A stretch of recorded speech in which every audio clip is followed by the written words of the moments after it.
High কমিশনে ঢুকে জাতির পিতার ছবি নিয়ে অপমান করেছে।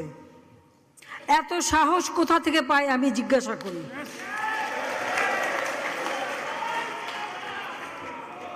আমি জানি না আমাদের হাই কমিশনে এখন কারা বসেছিল এবং তারা সেখানে কিছুই করতে পারলো না কেন, সেটাও বড় প্রশ্ন।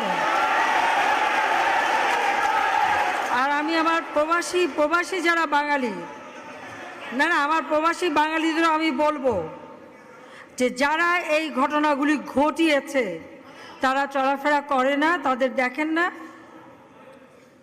যে হাত দিয়ে জাতির পিতার ওই ছবি নিয়ে তারা ভেঙেছে, তাদের যা উপযুক্ত করা উচিত সেটা করতে হবে। কারণ জাতির পিতার নাম মুছে ফেলার চেষ্টা করা হয়েছিল, তো তারিখ যেহেতু দূরের কথা, ওর বাপ তো চেষ্টা করেছিল এই নাম মুছতে, ওর বাপও চেষ্টা করেছে।